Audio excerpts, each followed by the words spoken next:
Common Mistakes in English, Lesson 3. Let's talk more about how we ask people to perform an action. In addition to using imperatives, we can use questions. Some common questions for making requests are, can you or could you? Will you or would you? Note that could you and would you are more polite. So from less polite to more polite, here are some examples. Can you show me or will you show me? Can you show me please? Will you show me please? Could you show me or would you show me? Could you show me please? Would you show me please? So you see again that could and would are more polite, and please always makes any question more polite. Additional requests. Do you mind cooking dinner tonight? Would you mind mailing a letter for me? Would it be too much trouble to pick me up from work? Take a note of the grammar.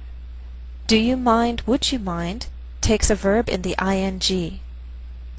The last expression, would it be too much trouble, combines with the infinitive. Asking people not to do something. Sometimes it's best to use the imperative, especially if it's a matter of safety.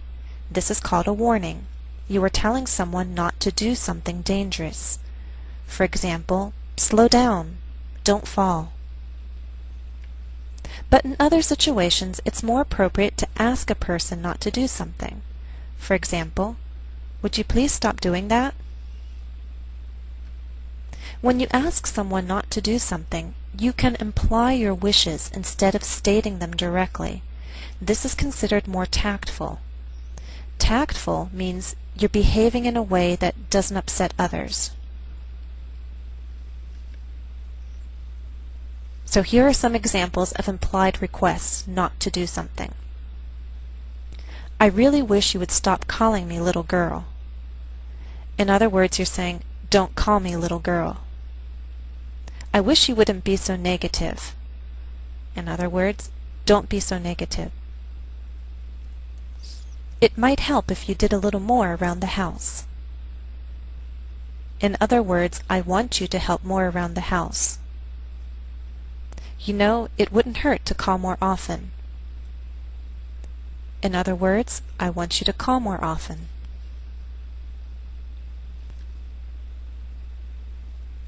Sometimes the speaker uses we in a statement, but the meaning is really you.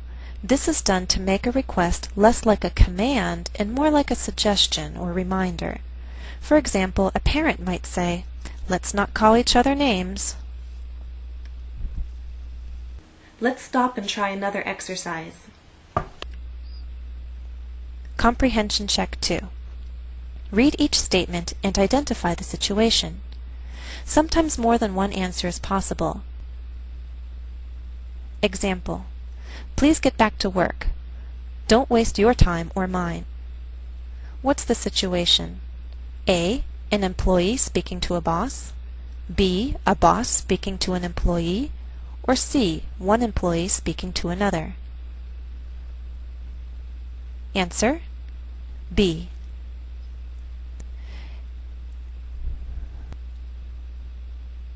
These requests are too direct for an employee to use with a boss.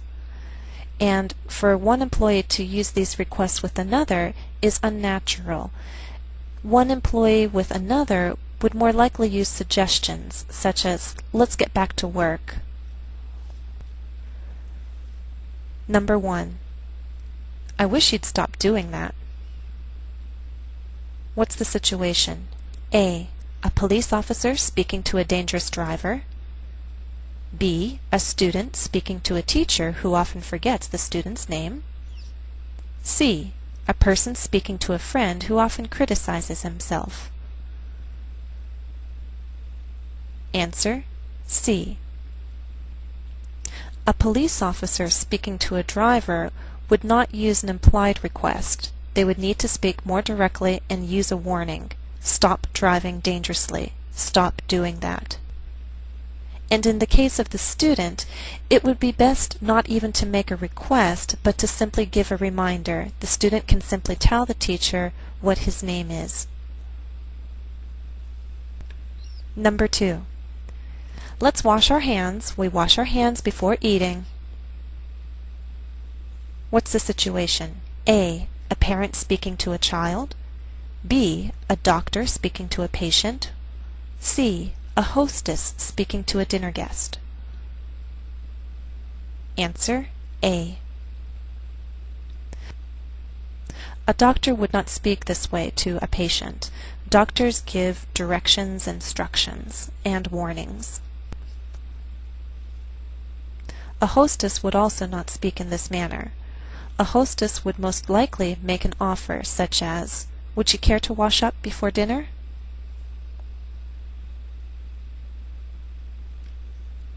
Number 3.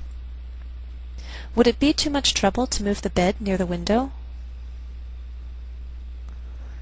What's the situation? A young child speaking to her parent. B, a guest speaking to the hotel staff. C, a homeowner speaking to hired furniture movers. Answer B. A child would not use such a request. It's a little too formal, too long. The child would simply ask, "Can we move the bed near the window?" C is also possible, but in this situation there are likely many pieces of furniture, and to take the time to be polite, making requests for every single piece of furniture, is just too much. Number 4. Will you call me? But don't call after 9, okay? What's the situation?